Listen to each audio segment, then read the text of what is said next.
Scott Goodyear, vice-champion au dernier 500 000 d'Indianapolis. Patrick Carpentier, champion Atlantique 96. David M. Fringham, champion Indy Lights. Jimmy Vassar, champion kart. Et Jacques Villeneuve, favori au championnat du monde des conducteurs de Formule 1. Ils ont tous gagné l'épreuve de Formule Atlantique au circuit Gilles Villeneuve. Une étape cruciale pour qui veut connaître une carrière internationale en course automobile. S'il y a une course que vous devez gagner, c'est bien celle du Grand Prix Players du Canada. Le Challenge Players dans le cadre de la série Cool Toyota Atlantique vous est présenté en partie par Yokohama, radio de performance, les Superformants. En direct du circuit Gilles Villeneuve de l'île Notre-Dame, le réseau des sports vous présente le Challenge Players de Montréal. Mesdames, Messieurs, bonjour, ici Pierre Houd en compagnie de Bertrand Houle, Didier Scradden. Bienvenue à ce reportage de la première manche canadienne du championnat Cool Toyota Atlantique qui marque aussi, Bertrand, la première manche de ce Challenge Players qui est ni plus ni moins qu'un championnat canadien à l'intérieur de la manche nord-américaine. Et c'est une série richement dotée, Pierre. 60 000 $ américains seront versés aux 15 premiers à l'issue des 4 courses canadiennes. Et il y a aussi des bourses versées aux pilotes canadiens, 10 000 $ aux 3 meilleurs canadiens, alors pour encourager le talent local. Évidemment, Bertrand, ça va dans le sens également de cette série école qui est la plus riche en Amérique du Nord avec des bourses totales de 1,3 million de dollars américains. On parle d'Américain, mais c'est un Québécois qui est en tête du championnat présentement après 4 épreuves. On parle d'Alexandre Tagliani. Tagliani qui était ici l'an passé dans une écurie moins bonne que l'écurie Players pour laquelle il pilote cette année. Il n'avait pas terminé cette épreuve, alors donc il a une belle revanche à prendre. Et son coéquipier Bertrand Godin, lui, a sa première présence. C'est bizarre pour un pilote québécois, mais on sait qu'il a couru en France. Donc première présence ici à Montréal. Il a le couteau entre les dents parce qu'il doit rattraper un peu au championnat. Et il a réussi tout un exploit, Bertrand Godin. Non seulement a-t-il obtenu la pole position, mais il a aussi fracassé le record de piste du circuit Gilles Villeneuve. Dès les premiers tours de roue vendredi, il a été le plus rapide. En après-midi, il a réussi la pole. Il se dirige vers la grille en compagnie de Didier Scradden. Et messieurs, Bertrand a très bien fait. Il est en pole position. Et la foule a déjà commencé à réagir. Bertrand, pour une première fois sur la piste, quelle performance? Ah, je suis vraiment content. On s'est pratiqué à Grand Prix 2 et puis pour toute l'équipe Players, c'est fantastique. C'est certainement encourageant la réaction des gens qu'on voit présentement. Mais est-ce que ça rend son pilote nerveux ou au contraire, ça l'aide? Ah, c'est une bonne pression. J'aime autant avoir la pression de la pole position que la 10e place. Ça fait longtemps qu'on l'espérait et l'importance de cette course pour Bertrand. Ah, c'est sûr que pour moi, c'est vraiment une belle opportunité qui se présente à nous aujourd'hui. Je crois que je vais savourer chaque tour de piste. On se rappelle de ce tour de qualification, Bertrand? Oui, oui, complètement. J'avais le couteau entre les dents et puis je me suis donné à fond avec la voiture que j'avais. L'équipe Players m'avait préparé une super voiture et je leur en remercie. On y va pour les honneurs, c'est certain. Il ne faut pas oublier l'argent qui vient avec ça. Le Challenge Players, c'est important. Ah, complètement. J'aime autant l'avoir dans les poches que ce soit un autre. Et il y en a d'autres, bien sûr, qui ont été intéressés par ces sommes d'argent fort importantes. Parmi ceux-là, 3 Québécois que voici. Bonjour, mon nom est Marc-Antoine Camiran. J'ai commencé en karting il y a maintenant 10 ans et j'ai enchaîné ensuite en Formule 16.5 dont j'ai fait 2 ans, terminé 10e au championnat et cette année je suis en Formule Atlantique pour le Grand Prix de Montréal et j'aimerais remercier de nommer commanditaires Karting Points du Lac, Chemcraft et en grosse partie mon père, les productions de carrossier. Bonjour, mon nom est Carole Soucy, je viens de Sept-Îles où j'administre une compagnie d'hélicoptères qui m'appartient avec 2 de mes copains. J'avais le goût de la compétition. J'ai fait des compétitions en motoneige durant une vingtaine d'années avant de commencer des courses en 1600 cc dans l'automobile au mois de septembre l'année dernière. Ça m'a donné la piqûre de faire des essais en Atlantique. On a décidé de s'acheter une Formule Atlantique avec mes 2 copains qui sont avec moi dans la compagnie d'hélicoptères. On fait notre première course dans la série Pro aujourd'hui. On va faire le championnat canadien, Trois-Rivières, Toronto, Vancouver, donc surveiller le numéro 44. Bonjour, ici Stéphane Roy de l'équipe Bengay Music Plus. Comme vous pouvez voir ici, on n'arrête jamais de travailler. Pas besoin de vous dire que j'aime la vitesse. Après 15 années de ski alpin en compétition active, j'ai tenté ma chance en course automobile en débutant en Formule 1600. Maintenant, je fais le grand saut en Formule Atlantique et je serai de la partie en fin de semaine au Grand Prix de Montréal. Je tenterai ma chance également au Grand Prix de Trois-Rivières ainsi qu'au Toronto Indy dans quelques semaines. Venez me surveiller, je porte le numéro 23. La pole à Godin, mais c'était moins bien pour Tagliani. Pierre, imaginez, 6 minutes après le début de la séance d'essai libre du vendredi matin, il s'est accroché avec un autre Québécois, Camiran, qui a aussitôt mis fin à sa séance. Il s'est retrouvé dans un bac à gravier. En tout cas, question de connaître ses états d'âme. On le retrouve tout de suite en compagnie de Didier. Merci Pierre, en compagnie d'Alexandre Tagliani qui n'a pas commencé le week-end comme il l'espérait. Ah non, c'est sûr. un accrochage le vendredi matin en pratique. Ça m'a complètement déboussolé le week-end parce que j'avais énormément de choses à essayer. Et puis en qualification, la voiture n'était pas prête. Donc elle était prête pour rouler, mais elle n'était pas alignée. Et puis c'était une voiture qui était extrêmement dure à conduire. Donc, mais je remercie quand même l'équipe Players d'avoir mis l'auto en piste parce qu'on aurait pu partir 38e. C'était important qu'on prenne part à la qualif. Et puis, en tout cas, ce qu'il faut qu'il arrive en course, c'est qu'on ait au moins un drapeau jaune pour nous aider parce que je pense que l'auto va être bonne. Qu'est-ce qui pourrait être un objectif réaliste en fait de position? Je pense que avec le nombre de tours qu'on a à accomplir ici, un podium, c'est faisable. Et il faut qu'il y ait une petite bataille en avant et puis que je ne perde pas la chance des premiers, là, de leur draft. Ça va être très important. Et puis, si je vois que les 5 premiers sont apportés à mi-course, ça devrait être réalisable. Bonne chance, Alex. Merci.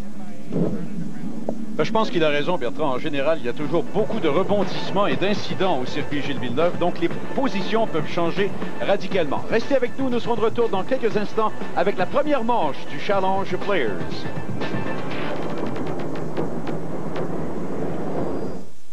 Le Conseil de la radiodiffusion et des télécommunications canadiennes, CRTC, l'organisme public qui réglemente et contrôle le système canadien de radiodiffusion, a reçu une demande relative à la licence de radiodiffusion de cette station.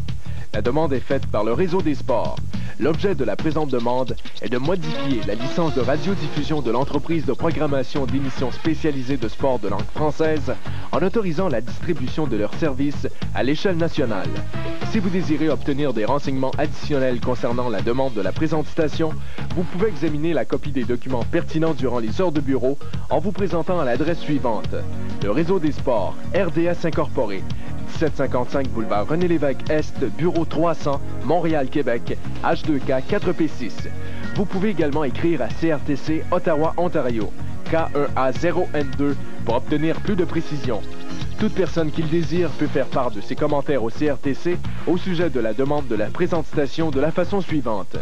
Envoyez une copie de vos commentaires au requérant, par courrier recommandé ou par messager, avant le 20 juin 1997 et une autre copie à la Division des audiences publiques, CRTC, Ottawa, Ontario, K1A0N2, au plus tard le 20 juin 1997.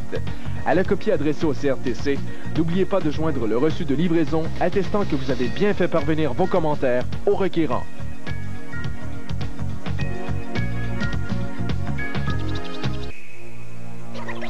Vous aimez l'action? Les nouveaux radios d'hiver Gardex 600 de Yokohama vous en mettront plein la vue. Des virages ultra précis sur la neige et la glace, un roulement plus silencieux et une semelle qui dure et dure. Notre composé de caoutchouc breveté agit comme un crampon dans les pires conditions hivernales. Les nouveaux radios d'hiver Gardex 600 de Yokohama. Les super formants. Nous sommes de retour au circuit Gilles Villeneuve de l'île Notre-Dame pour la première manche du Challenge Players, 5e de 12 épreuves du championnat nord-américain Cool Toyota Atlantique. Les voitures sont déjà installées sur la grille de départ. Les conditions sont superbes, beau soleil, mais ce n'est pas trop chaud. Il n'est pas étonnant que cette série-là soit aussi populaire chez nous, Bertrand, avec non seulement ceux qui gagnent au circuit Gilles Villeneuve, mais ceux qui sont aussi champions de cette série Cool Toyota Atlantique. Carpentier, Impringham 2 fois. Il y a aussi d'autres grands pilotes canadiens qui ont connu de belles années de gloire. Goodyear, Villeneuve, l'oncle, Gilles Villeneuve et Bill Brack au milieu des années 70. Voilà donc les voitures qui s'apprêtent à être lancées pour le tour de formation. Il y en aura 2 au total, comme c'est le cas habituellement. Et voilà, donc les voitures qui sont lancées, c'est Bertrand Godin qui va lui-même transporter le train de voitures pour 2 tours du circuit Gilles Villeneuve avant d'y revenir pour un départ arrêté. Oui, il y a 39 voitures sur la grille. Imaginez, Pierre, il y en avait 27 seulement en 95. Alors encore là, autre preuve de la belle santé de cette série.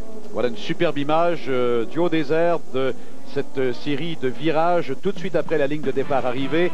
Pole position, on vous l'a dit, record du circuit, rien de moins pour Bertrand Godin, dont on a l'impression que c'est la véritable grande entrée en matière cette saison. À ses côtés, son compatriote de Burlington en Ontario, Kenny Wilden, beaucoup d'expérience au circuit Gilles Villeneuve, mais un très mauvais souvenir en 1993. Claude Bourbonnais cale le moteur à la pole position. Kenny Wilden ne peut l'éviter. Il y a collision violente, mais heureusement, c'est le côté gauche de la voiture surtout qui a été touché. Wilden a réussi à ressortir indemne de cet accident. Case Montgomery se retrouve en deuxième ligne. Évidemment, un pilote d'expérience ultra rapide, tout comme Tony Harvey, qu'on a vu faire une entrée en championnat l'an dernier de façon spectaculaire. Alex Barron, l'une des deux voitures de l'écurie Lynx, certes l'un des favoris au championnat, et un jeune pilote portugais qu'on a vu ultra rapide depuis le début de la saison, João Barbosa. Jared Schrader, lui, il a presque gagné l'an dernier avant d'avoir cédé la position de tête à Patrick Carpentier. Et Eric Lang, pilote de New York, vétéran pilote de 34 ans qui sera à ses côtés. Anthony Lazzaro, toujours à surveiller. Lazzaro un peu loin cependant à la grille de départ. Et Steve Knapp qui se retrouve à ses côtés, qui nous a donné beaucoup d'actions ici depuis le début de la saison, dont la course à Milwaukee. Cam Binder, 26 ans, le pilote de Calgary en Alberta qui revient à nouveau cette année. Et Robert Solenskog, on retrouve en 6e ligne également. Alors on l'a dit, Alexandre Tagliani, toutes sortes d'ennuis au cours du week-end. Ça explique cette 13e position aux qualifications. C'est pas beaucoup mieux pour Nemo Gidley, Bertrand. Oui, il a eu des ennuis de boîte, il n'a fait que quelques tours en qualification. Michael David, Ted Saley sont là en 8e ligne. En 9e ligne, c'est Joe Sposato et John Brooks. Léo Parente, David Pook, très loin en 20e en qualif pour Pook. Mark Tague et Bob Siska formeront la 11e ligne. La 12e, Sergei Sortika et Frank Hollers. 13e ligne, Carole Soucy, donc notre sympathique pilote d'hélicoptère, et David Cutler qui sera à ses côtés. On retrouvera par la suite Marcello Gaffolio, George Frazier, Jimmy Poliese, Buddy Brondo, Marc-Antoine Camiran et Eric Jensen en 16e ligne. Et Marc-Antoine Camiran qui a été le grand vainqueur d'une superbe course très relevée en Formule 1600. Et il a aussi, bien sûr, reçu la coupe des mains de Greg Moore et un joli montant d'argent fourni par le Grand Prix Players du Canada. On peut noter que Chuck West est très loin sur la grille. Pourquoi? Il s'est accroché avec Knapp à la 2e minute des qualifications. Alors ça explique sa mauvaise position.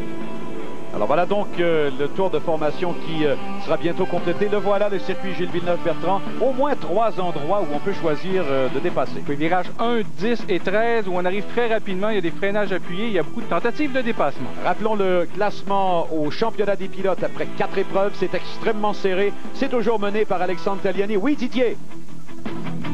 Dans les pilotes d'avant, avant même qu'on donne le départ, João Barbosa, malheureusement, des problèmes, semble-t-il, électrique. On est en train de regarder du côté des bougies très rapidement. On a enlevé le capot, on travaille avec frénésie et on comprend pourquoi.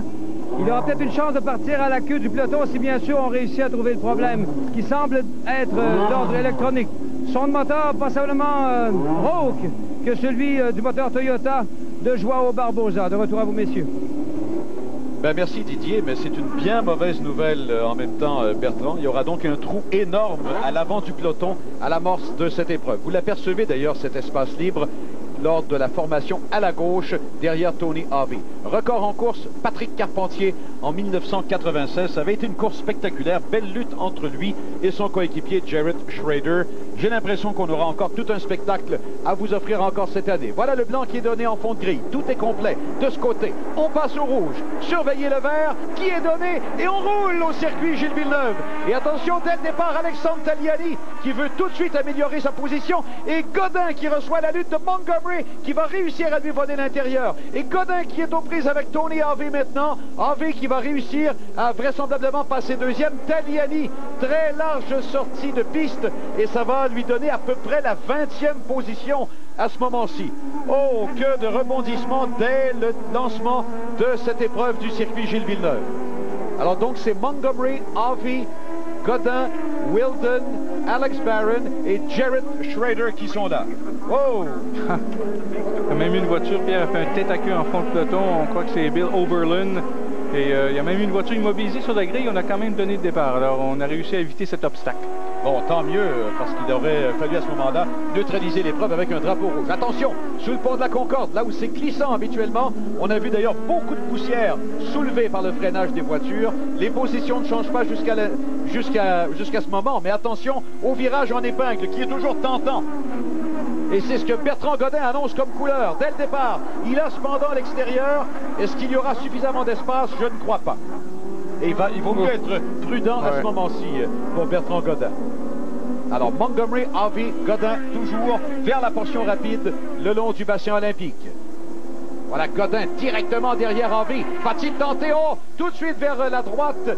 Et alors qu'on revoit ce qui s'est passé au départ, Bertrand. Oui, Montgomery qui est à l'extérieur de la première coupe, puis fait l'intérieur au freinage, a presque perdu contrôle, il est passé devant et regardez derrière, c'est ça, Taliani, donc ça s'est accroché devant, et il a réussi à éviter, mais il est reparti de 19e. Oui, et Godin a réussi à passer Tony Harvey. Alors j'imagine qu'on reverra un peu plus tard la manœuvre, mais Bertrand Godin est maintenant deuxième, donc il a repris une position dès le premier tour. Derrière Case Montgomery. Et on voit Barron, Wilden et Schrader également. Par la suite, c'est Eric Lang. Oui, Wilden 5e, il était parti 2e, alors a raté son départ. Alors décidément, les départs sont plus ou moins chanceux pour Kenny Wilden en Atlantique au circuit Gilles Villeneuve. On arrive près du virage du pavillon du Canada. Wilden et Schrader sont toujours là pour fermer le peloton. Alors, quelle sera la deuxième étape pour Bertrand Godin? Pour l'instant, il a réussi la moitié du parcours. Pierre, je viens de voir Tony Harvey. Oui, je viens de voir Taliani 8e. Alors, wow, quelle remontée en dedans d'un tour. Oh, absolument. Et regardez, les pneus qui chauffent, la poussière qui est soulevée. Ce sera un endroit névralgique, semble-t-il, tout au long de l'épreuve, que cette portion du circuit sous le pont de la Concorde. Là où la piste, forcément, parce qu'elle est à l'ombre, déjà arbore un revêtement un peu différent du reste du circuit. Oh, et Tony Harvey qui a été trop ambitieux à la négociation du virage en épingle, il a failli être touché, revient sur le terre-plein et va réussir à reprendre le circuit. Mais ça lui aura coûté plusieurs positions. Oui, il est à peu près 11e, Pierre, parce qu'il est à 3 positions derrière Taliani. Oui, là c'est Steve Knapp que l'on a aperçu notamment côte à côte. Attention, voilà Bertrand Godin vers ce virage, il est à l'intérieur. Mais est-ce que Godin pourra rester là? Oh, il a été déporté forcément par la sortie du virage. Il est légèrement devant Montgomery, il a presque eu contact. Et Godin qui est en tête, il a repris la position qui lui revenait au départ de la course. Oh, c'est venu près, Bertrand. Oh, on entend des applaudissements des spectateurs. Pierre, tout le monde est resté ou presque après la qualification de Formule 1 de samedi pour assister à cette course. Oh, quelle remontée et quelle lutte entre les deux. Est-ce qu'il y a eu contact entre les deux voitures? En tout cas, c'était une question de millimètres s'il n'y a pas eu un léger contact entre les deux. Et tout ça au moment où on allait compléter le deuxième tour au circuit Gilles Villeneuve. Voilà Schrader immédiatement derrière Wilden. Ces deux-là, toujours l'un derrière l'autre. On aperçoit Alex Barron en 3e position, lui un peu à mi-chemin entre ceux derrière et la lutte pour la tête devant. On revoit. Oui, regardez Montgomery trop large en abordant le premier virage des S. Il monte même sur le vibreur à la sortie du deuxième virage des S. Et là, c'est côte à côte, mais Godin veut aller vers l'intérieur parce qu'il était sur une partie poussiéreuse de la piste. Il a dit à Montgomery, laisse-moi de la place, sinon je vais m'en faire. Et je pense que c'est le dernier coup de roue, le dernier coup de volant qui a empêché qu'il y ait contact. Oui. Et là, Schrader est devant Wilden, là. Eh bien, beaucoup de rebondissements au départ. Et en général, de toute façon, c'est ce genre de spectacle très haut en couleur que nous avons au circuit Gilles Villeneuve, aux deux Molson Indy, Toronto et Vancouver, et aussi, bien sûr, au Grand Prix Players de Trois-Rivières. Alors, 1, 2 et 3, vous les voyez passer. Schrader maintenant 4e. Wilden, Eric Lang. Il y a Robert Solenskog par la suite. Steve Knapp, que l'on a aperçu. Et Alexandre Taliani, qui s'amène également pas trop loin derrière. Voilà Lazzaro, Tony Harvey, qui a repris cette position-là. Un 3e tour qui est maintenant complété. Nous allons faire une pause et nous serons de retour avec beaucoup d'action dans quelques instants.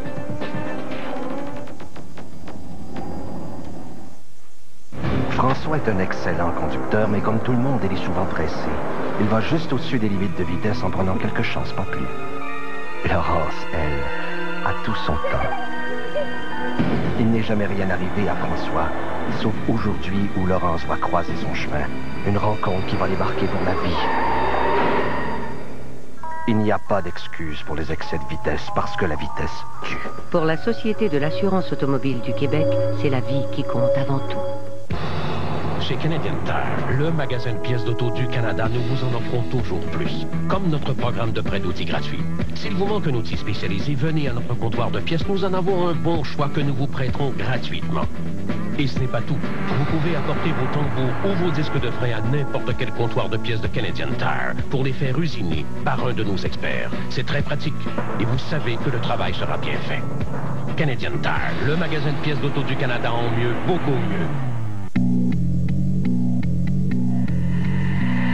Vous les attendiez comme l'été. Les sons gagnants Molson Dry sont arrivés. Vous pourriez gagner une Porsche Boxster 1998, un voyage pour deux à Hawaï, un ensemble cinéma maison ou une glacière Molson Dry. Les sons gagnants Molson Dry. Des prix pas comme les autres, pour un été pas comme les autres. Aucun achat requis, 18 ans et plus, carte de jeu disponible au brasserie Molson. Moi, je veux plus travailler, je veux m'amuser toute la journée. Pourquoi pas? Moi, je veux plus travailler, je veux m'amuser toute la journée. Oui, monsieur! Le 4Runner 1997 de Toyota. Puissance, espace, confort et la légendaire fiabilité Toyota pour vous permettre d'aller où bon vous semble et d'en revenir. Moi, je veux plus travailler.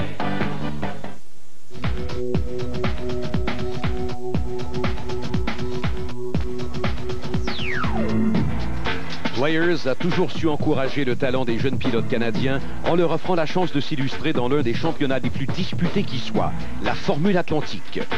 Players crée au début des années 70 le Challenge Players, un championnat canadien intégré au championnat officiel. Les courses se déroulent sur les circuits les plus exigeants du pays. Westwood, en Colombie-Britannique. Gimli, au Manitoba. Mosport, en Ontario. Mont-Tremblant et Trois-Rivières, au Québec. Et Shubenacadie, en Nouvelle-Écosse. La tradition se poursuit cette saison avec le retour du Challenge Players, dont la première épreuve est disputée aujourd'hui dans le cadre du prestigieux Grand Prix Players du Canada.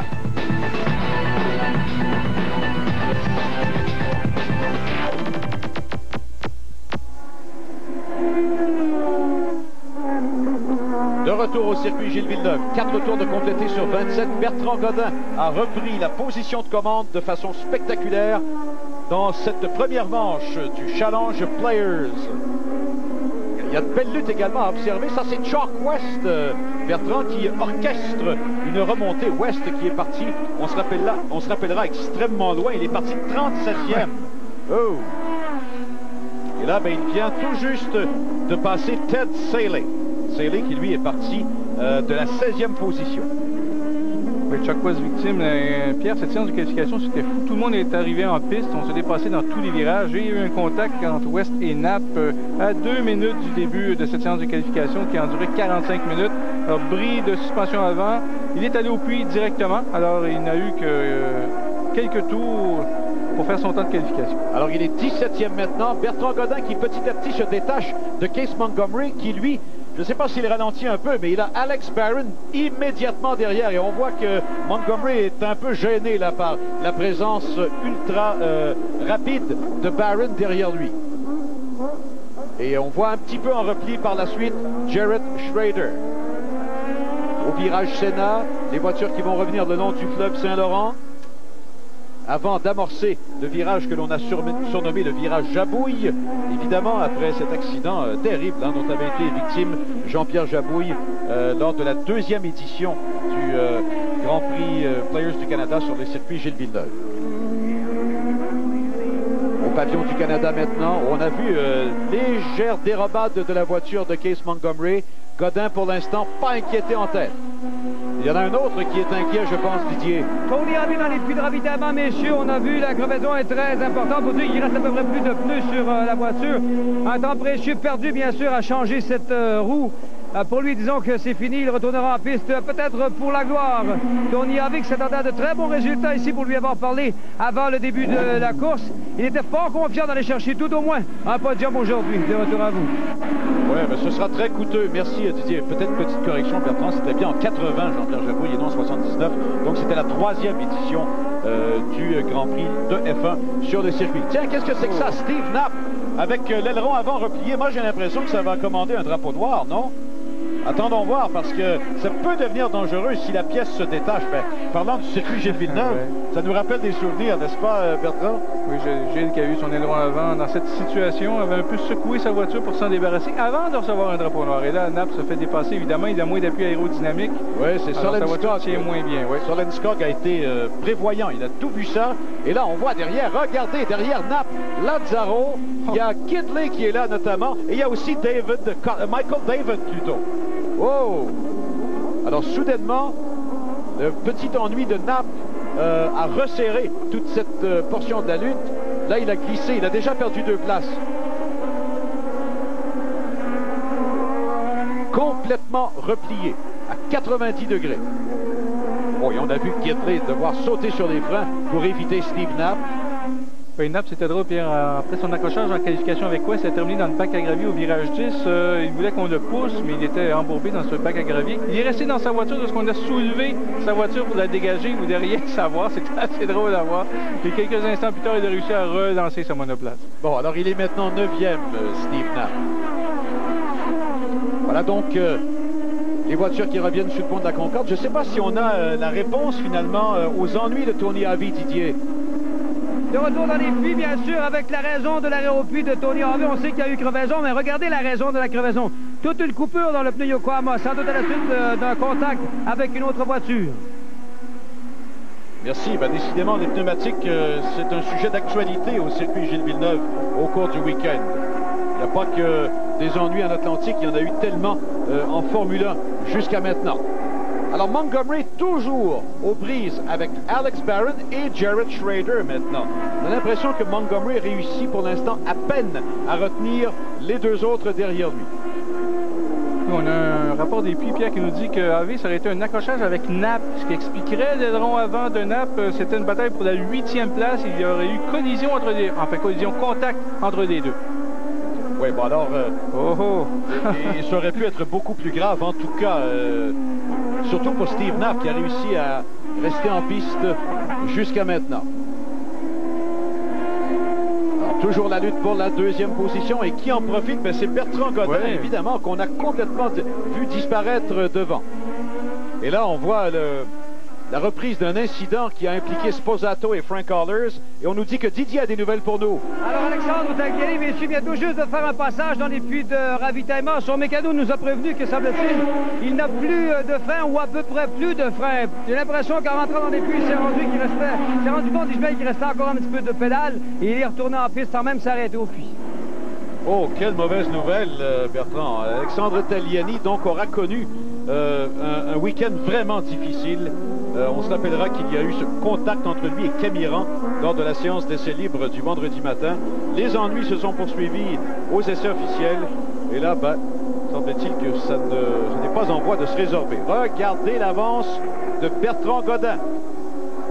Et toujours Case Montgomery qui en a plein les bras avec Barron et Schrader. Il n'y a pas eu de tentative jusqu'à maintenant de la part de Barron. Je pensais bien qu'il l'aurait fait un peu plus tôt pour tenter de rejoindre Bertrand. Voici un coup d'œil à toutes les activités qui ont marqué le Grand Prix Players du Canada. Tout d'abord, ce spectaculaire concours d'arrêt au puits sur la rue Sainte-Catherine. C'est toujours très populaire à chaque année.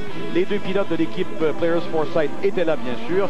Mais les grands gagnants des 2 voitures de l'écurie Lynx, notamment les équipiers de Mimo Gidley, qui ont vraiment réussi une performance formidable. Les pilotes du programme de développement des pilotes Players étaient là pour signer des autographes.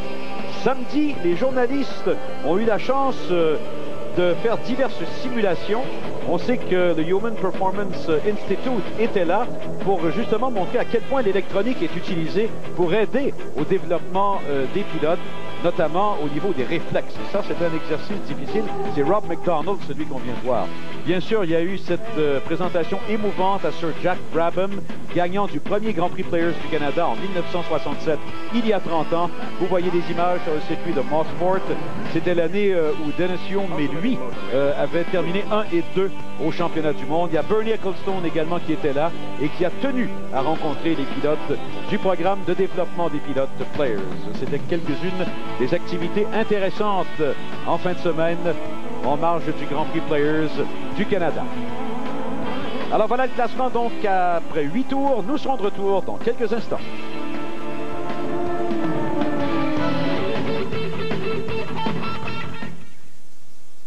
Steel, le fabricant de la scie à chaîne la plus vendue au monde, vous offre également une gamme complète de coupe-herbes et des broussailleuses. Avec assez de puissance pour entreprendre n'importe quelle tâche. Il pourrait s'avérer l'outil le plus pratique que vous posséderez. Chez Canadian Tire, le magasin de pièces d'auto du Canada, nous vous en offrons toujours plus, comme notre programme de prêt d'outils gratuit. S'il vous manque un outil spécialisé, venez à notre comptoir de pièces, nous en avons un bon choix que nous vous prêterons gratuitement. Et ce n'est pas tout parce que dès maintenant, vous pouvez apporter votre batterie, votre alternateur ou votre démarreur à n'importe quel comptoir de pièces de Canadian Tire. Et nous ferons gratuitement les tests électriques nécessaires pour s'assurer qu'ils sont en bonne condition. Canadian Tire, le magasin de pièces d'auto du Canada en mieux, beaucoup mieux. Pour tout savoir sur les expos, fiez-vous au bulletin Sport 30 Mag. Des nouvelles fraîches avec Denis Casavant qui vous informe sur tout ce qui entoure vos amours. Des reportages complets avec Jean Saint-Onge qui vous fait entrer dans l'univers plus intime de l'équipe. Des analyses qui ont du poids avec Roger Brulotte qui commente l'actualité des expos dans un style des plus colorés. Nouvelles, reportages, analyses, commentaires. Une couverture qui frappe. Sport 30 Mag, ce soir 22h30 à RDS.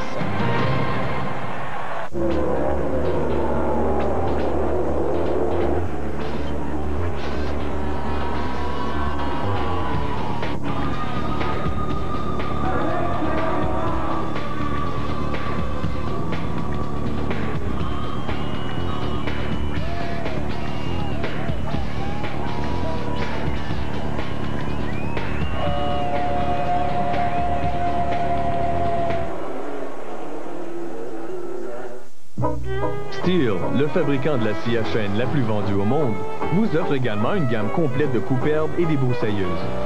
Avec assez de puissance pour entreprendre n'importe quelle tâche. Il pourrait s'avérer l'outil le plus pratique que vous posséderez. Téléphone pour vous procurer vos billets pour le Grand Prix Players de Trois-Rivières, le premier week-end du mois d'août.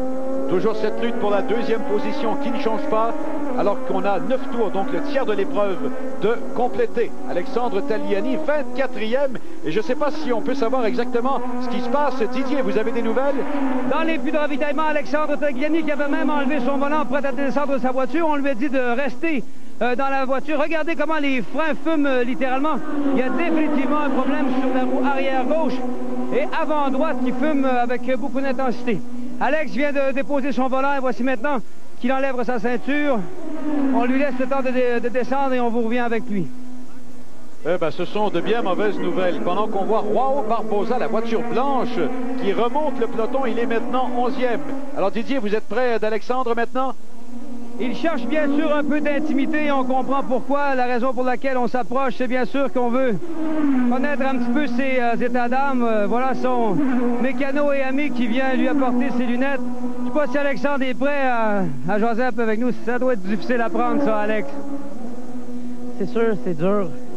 Surtout parce que on a commencé un week-end difficile. L'équipe Players a travaillé fort pour remettre l'auto au point. Je pense qu'elle était au point pour la course.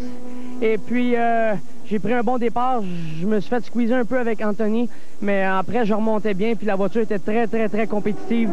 Et puis, c'est dommage. On a eu une ligne de frein de brisée sur l'arrière de la voiture. Et puis, j'avais plus de frein à l'arrière. Donc, c'est tout le devant qui freinait. Ce n'est qu'une course, il reste de la saison. Ouais, merci. Ouais, c'est vraiment désolant pour lui et c'est 0 point. Ça, c'est au moins une chose qui est sûre. Oh, des ennuis, Bertrand. Oh, c'est Schrader dans le bac à gravier. Regardons ce qui s'est passé en reprise. Vous avez Montgomery, voiture rouge, qui se fait passer par Barron. Schrader est derrière. Alors, Barron passe. Oh, Schrader bloque ses roues au freinage, heurte l'arrière de la voiture de Montgomery. Schrader dans le bac à gravier. Montgomery, semble-t-il, a glissé et a pu continuer. Parce que Montgomery n'est surtout pas à blâmer. Enfin, Barron a fait une très belle manœuvre. Oui. C'est Schrader qui a été peut-être... qui a perdu sa concentration peut-être une fraction de seconde. Alors, est-ce qu'il y aura des dommages à la voiture à Montgomery? Oh, regardez l'aileron, il est complètement tordu. L'aileron arrière, donc, complètement tordu, sorti de son axe. Ce sera vraiment difficile pour Montgomery de garder la voiture en piste. Et là, bien évidemment, tout de suite, il a Kenny Wilden littéralement accroché à lui. Alors, on a donc des changements maintenant. Barron est deuxième. Oui, en plus, la voiture de Montgomery a subi un bon choc lorsque Schrader l'a... On nous dit, Bertrand, que Didier a un invité de marque pour nous. En compagnie de Super Patrick, pilote de Formule Indy qui est en visite ici à Montréal. Patrick, Il y a un certain Bertrand Godin qui a brisé un record de tour qui vous appartenait. Non, c'est bien. Je pense que les records, c'est fait pour être battu. Puis c'est excellent. C'est vraiment bon. Ça prouve que c'est un bon pilote parce que les voitures sont pratiquement identiques à l'an passé. Donc c'est bien. C'est vraiment excellent. Un bon spectacle qu'offrent les pilotes de Formule Atlantique. Ben oui, c'est bien. J'ai vu une petite passe tantôt à Bertrand. Il a fait signe à Case Montgomery qu'il avait besoin de la laisser passer. Puis jusqu'à présent, ça va bien. Bertrand roule bien. Je pense qu'il devrait remporter. On s'en va à Portland la semaine prochaine. Ça s'annonce comment? Ça s'annonce bien, ça s'annonce super bien. On a fait des essais à Médoyon, on a amélioré la voiture. Je pense qu'on n'est pas encore prêt sur le circuit routier. Je pense qu'on va prendre encore quelques épreuves. Mais au moins, on commence à comprendre la voiture. Puis mon ingénieur commence à comprendre mon style de pilotage sur le circuit routier. Donc, ça devrait s'améliorer tranquillement. Je pense qu'on ne sera pas les plus rapides ou avec les plus rapides encore à Portland. Mais d'ici la fin de la saison, je pense qu'on va être rapide. On se voit là-bas, bonne chance. Merci. Ben oui, bonne chance, on l'espère. On a vu pendant l'entrevue Joao Barbosa qui remonte toujours le peloton. Il est 10e maintenant. Il est passé devant Ted Saley, la voiture numéro 11. Montgomery toujours en piste. Bon, en tout cas, pour l'instant, ça semble pas trop grave pour garder, si vous voulez, la ligne de course idéale. Mais il reste que on n'est pas dans le cockpit. Montgomery a doit peut-être se battre soudainement beaucoup plus pour que la voiture garde sa trajectoire. Et avec Wheldon immédiatement derrière, c'est pas de tout repos. On sait que Wheldon est très agressif de nature et il va peut-être vouloir choisir le moment opportun pour tenter une manœuvre de dépassement aux dépens de Case Montgomery. Montgomery donc jusqu'à maintenant quand même toujours 3e, Wheldon 4e, Bertrand Godin, on l'a vu. Enfin, on a surtout entendu de la bouche de Patrick Carpentier qu'il est loin devant. Patrick est confiant de voir l'emporter. Alex Barron est 2e. Et là, ben, c'est la lutte pour la 3e place qu'on aperçoit avec un autre participant finalement qui se rapproche petit à petit aussi, qui est Eric Lang, la voiture que vous apercevez, jaune et rouge aux couleurs de LCI. On peut peut-être parler de nos autres Québécois, Pierre. Stéphane Roy, ennui d'embrayage au 2e tour, abandon aussi pour Carole Soucy. Oh, Bertrand, pardon, Montgomery là qui... des ennuis très sévères. Il roule lentement sur le circuit Gilles Villeneuve. Il vient d'être passé par Wheldon et par Eric Lang. Oh, est-ce que Montgomery... Oh, et voilà Memo Gidley qui s'amène. Et Solenskog et Lazzaro. Oui, il fait signe de passer par la droite. Je pense que c'est terminé pour Case Montgomery. Je ne sais pas pourquoi il ne s'est pas amené au puits de ravitaillement, cependant, mais il a des ennuis vraiment majeurs. Oh oui, voilà Solenskog et Lazzaro qui arrivent derrière. Montgomery qui a terminé 3e à Montréal en 95. L'an passé, il était 4e, bris de moteur dès le 5e tour. Et voilà. Ah oui, c'est terminé. Vous avez vu, il a projeté le volant. Il semble absolument furieux. Évidemment, est-ce que l'ennui est relié à ce contact avec Jared Schrader, Bertrand? Et c'est peut-être ce qui explique pourquoi il est si furieux. Ou est-ce la déception pour un ennui d'un autre genre, d'un autre type? Quoi qu'il en soit, Case Montgomery, qui était alors en 3e position, vient d'abandonner. Et c'est donc maintenant Kenny Wheldon qui est 3e. Alors, intervention rapide de la part des équipes d'urgence au circuit Gilles Villeneuve. Voilà Memo Gidley. Ben, Gidley, finalement, lui aussi a fait toute une remontée. Il est maintenant en 5e place derrière Eric Lang. Pilote recru, très talentueux, Memo Gidley. Et au sein d'une bonne équipe aussi, il faut le dire, chez Lynx Racing. Alors voilà l'avance de Bertrand Godin, toujours extrêmement confortable. Le voilà au virage numéro 1. Là-dessus, on nous dit que Didier est tout près de Case Montgomery. Allons voir si on pourra lui poser quelques questions. Case Montgomery qui malheureusement est hors course.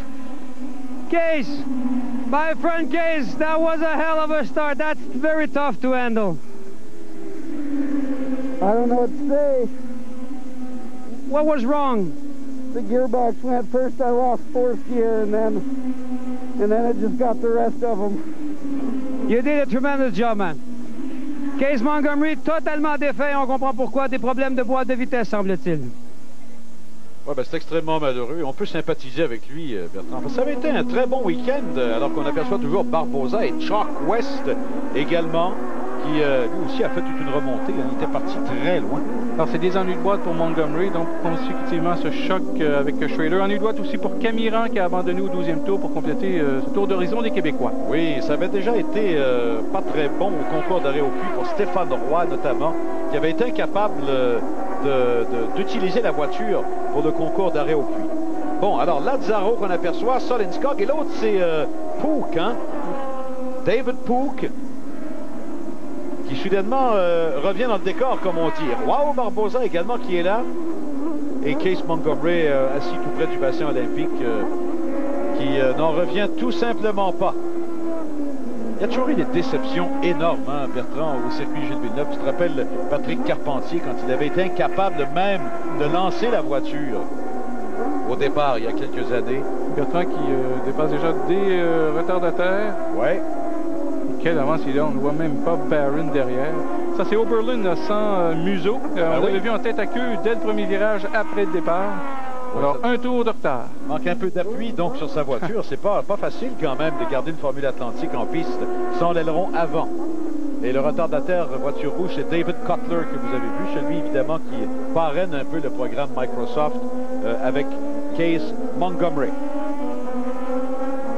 Eh bien, qui aurait cru que Bertrand Godin aurait connu un week-end de domination comme celui-là, Bertrand? Il ne faut pas être prophète de malheur. Remarquez bien, il reste encore quand même plusieurs tours avant la fin de l'épreuve. Mais jusqu'ici, c'est vraiment remarquable ce qu'il a réussi à accomplir à cette 5e épreuve d'une saison de 12. Voilà le classement après 18 tours. Nous serons de retour dans quelques instants.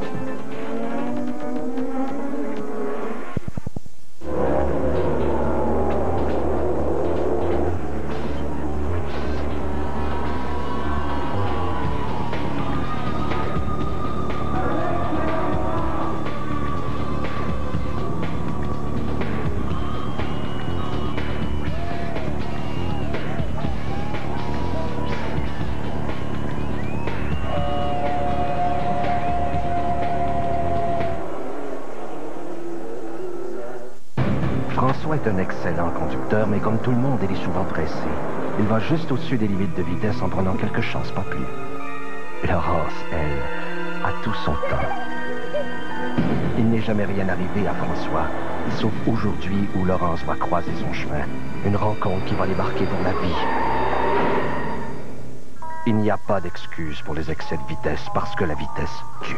Pour la Société de l'assurance automobile du Québec, c'est la vie qui compte avant tout.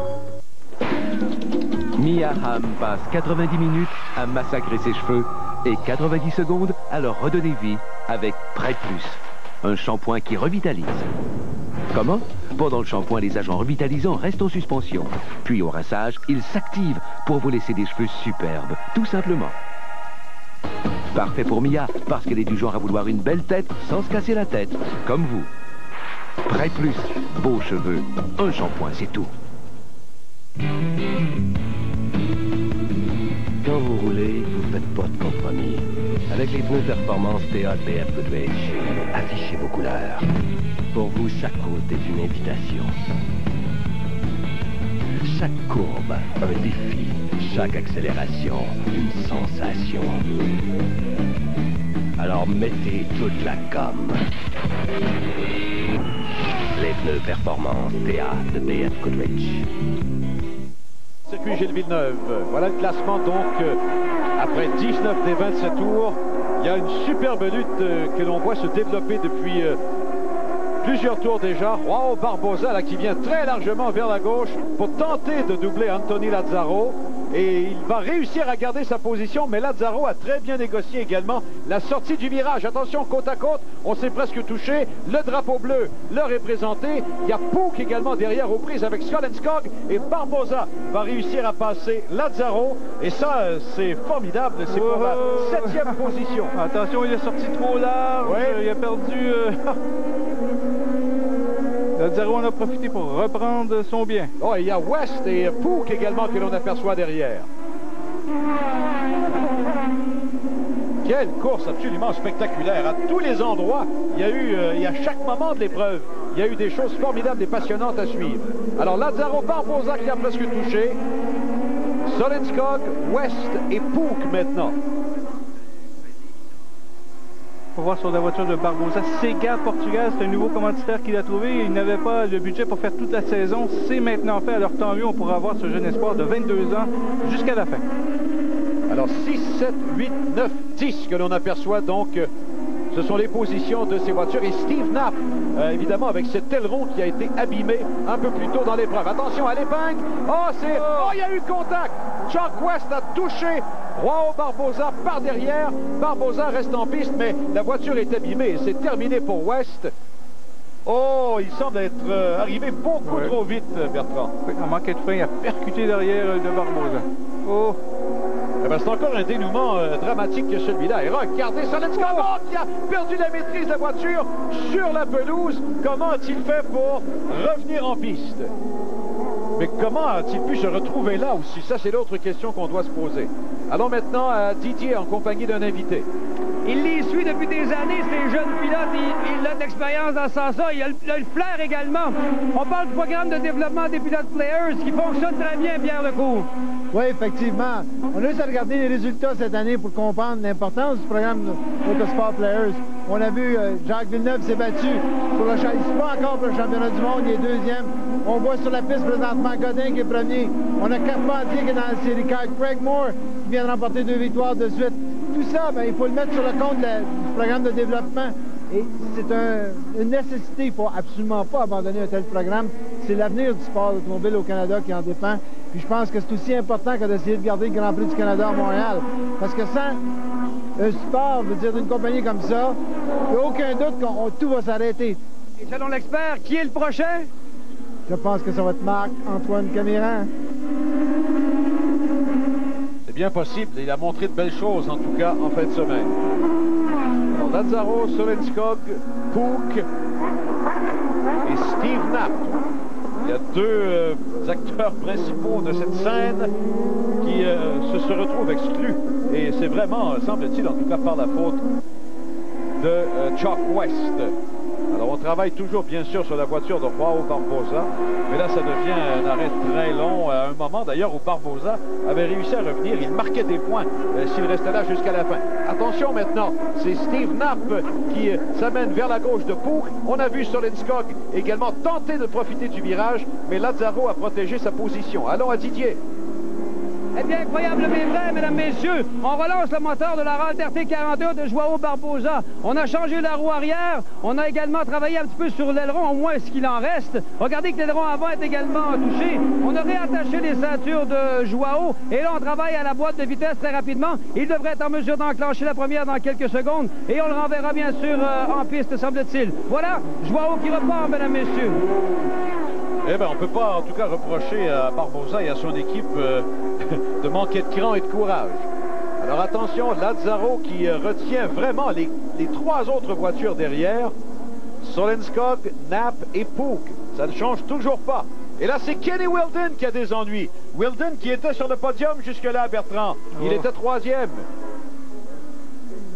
Un autre malchanceux chronique à Montréal. Oh, Steve Knapp, qui a perdu le contrôle de la voiture, se retrouve dans les gravillons et en général, quand on est là, on y est coincé pour de bon. Oui, regardez, il fait patiner ses roues arrière dans le bac à gravier. Sa voiture cale, c'est terminé. Il faudra aller récupérer la voiture avec un petit tracteur. Pas beaucoup de répit pour les spectateurs, les téléspectateurs et tous ceux qui suivent de près cette épreuve. Pour suivre de près d'ailleurs encore mieux les épreuves, vous pouvez toujours vous rendre sur le très bon site de Players ou encore sur le site officiel de la série Cool Toyota Atlantique. Vous avez vu les adresses Internet à l'écran. Revoyons au ralenti ce qui s'est passé. Knapp qui tente de faire l'intérieur, arrive trop vite, perd le contrôle de sa voiture et sa course est terminée. Alors après son accrochage avec AV, le voici donc deuxième incident pour Steve Knapp. Alors avec tous ces rebondissements au cours de la dernière minute ou à peu près, il faut maintenant observer et surtout apercevoir Memo Gidley, Bertrand, qui est troisième avec l'abandon de Kenny Wilden. Et celui qu'on aperçoit, Anthony Lazzaro, se retrouve pour l'instant en 5e position derrière Eric Lang. Alors les deux voitures de l'écurie Lynx pourraient se retrouver sur le podium à la fin de la course. Ce serait tout un exploit. Et là, attention, on aperçoit Pook, notamment avec Solenskog. Est-ce que Pook aura suffisamment d'espace? Non, il a plutôt choisi de se reviser à ce moment-là. La fin de semaine était mal partie pour l'écurie Lynx parce que pour la première fois de la saison, il n'y avait pas une de leurs voitures sur la première ligne de départ. Exact. Mais en tout cas, pour l'instant, c'est un superbe rattrapage. Je pense que Peggy Haas sera extrêmement heureuse de voir ses voitures à cet endroit. Bertrand Godin, je vous le rappelle, mène toujours cette épreuve. Et Didier est en compagnie d'un autre invité de marque au circuit Gilles Villeneuve.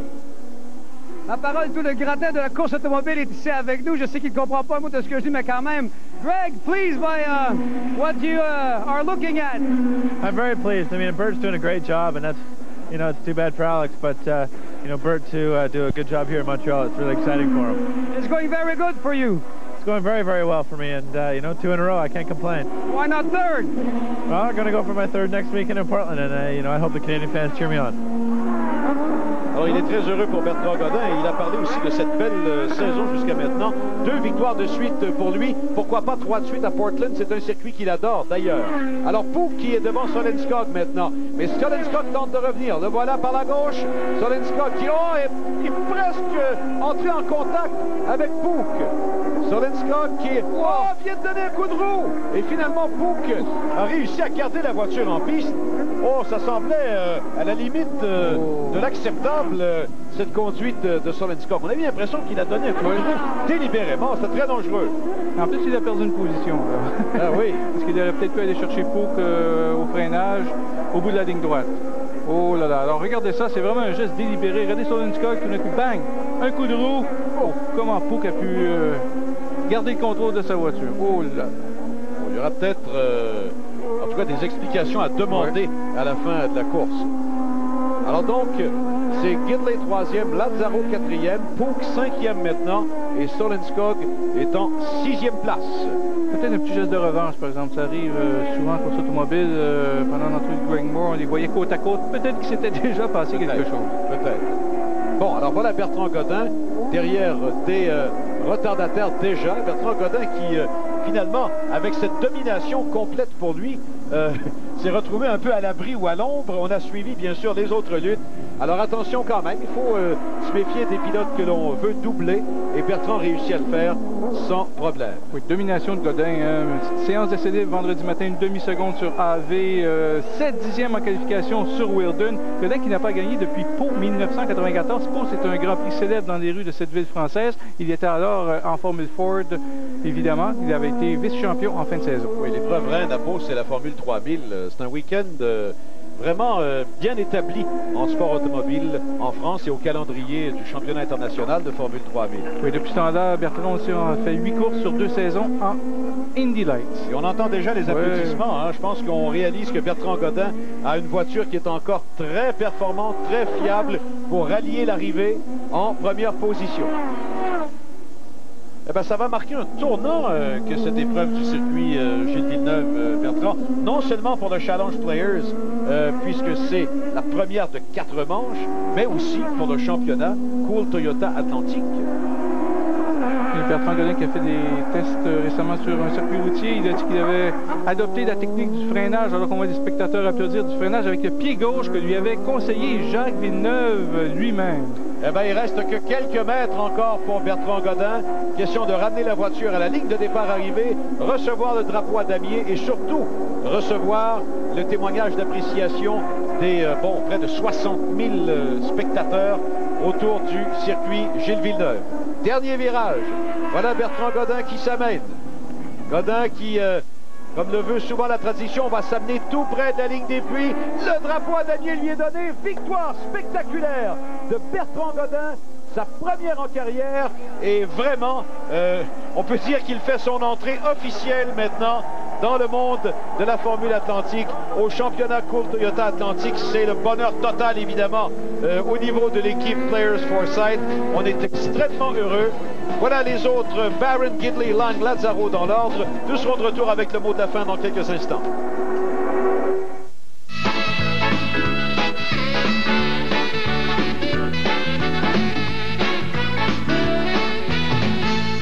On a dit du bon côté. On a dit du bon côté. Prends le temps d'y goûter. Le temps d'y goûter. Jusqu'au bout de l'horizon, rouler du côté du soleil. Voici la toute nouvelle Toyota Camry. roulez du côté du soleil.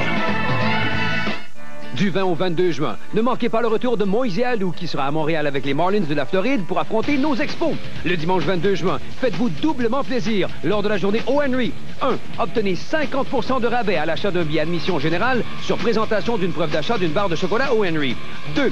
Soyez parmi les 25 000 premiers spectateurs et vous recevrez en plus une casquette dernier cri O.Henry Expo de couleur noire brodée en 3D, une valeur de 20 $. Manquez pas ça. Les preuves d'achat de O.Henry sont échangeables au guichet du stade seulement.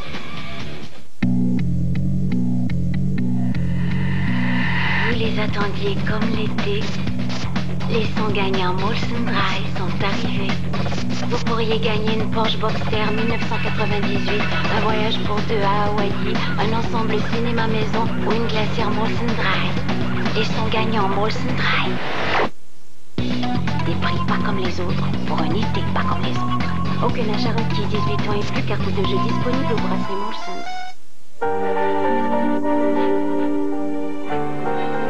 Dans la vie, il peut nous arriver de regretter certaines décisions. Mais on ne regrette jamais d'avoir choisi les pneus radio de performance Yokohama. Grâce à plus de 75 ans d'excellence technique et à leur traction durable, les pneus Yokohama vous donnent de la maîtrise quand vous en avez vraiment besoin. Dans toutes les conditions de route, sur chaussée mouillée ou sèche.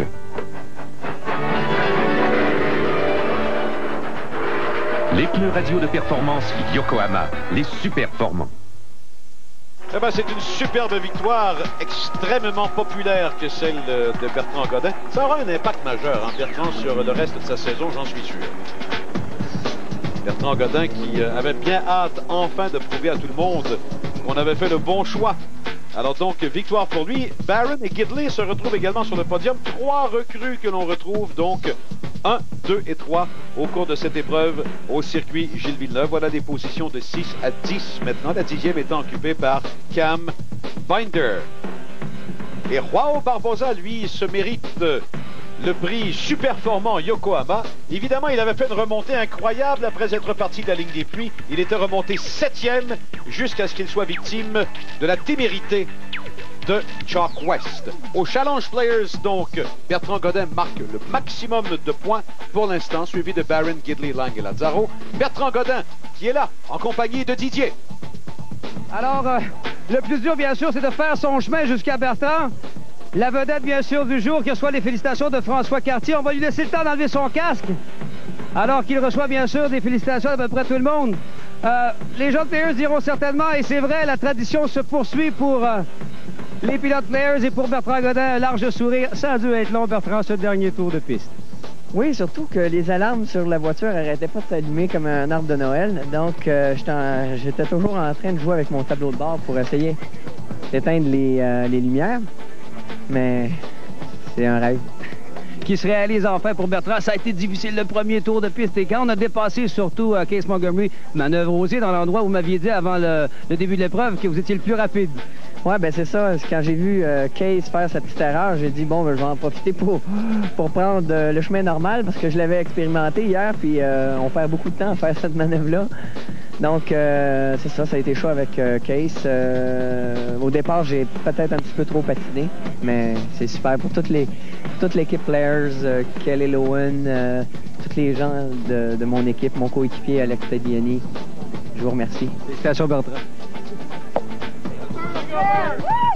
Au championnat en abandon coûteux pour Tagliani qui chute de la première à la 4e place. Alex Barron en profite pour se faufiler en tête après 5 des 12 courses de la série Coupe Toyota. En tout cas, ça promet, Bertrand, pour le reste de la saison. Ça promet évidemment non seulement en spectacle, mais pour la course au championnat. Quelques-uns de nos prochains rendez-vous. Grand Prix de France, les essais officiel le samedi, la course le dimanche. Prochaine épreuve de la Formule Indy Molson-X 1997, dimanche le 22 juin, 17h, la course de Portland. Prochaine épreuve de la série Cool Toyota Atlantique, celle de Cleveland. Diffusion vendredi 18 juillet, 19h30. Ici Pierre Houd, au nom de Bertrand Houle, Didier Scranen et toute l'équipe. Bravo à Bertrand Godin. Au revoir et à la prochaine.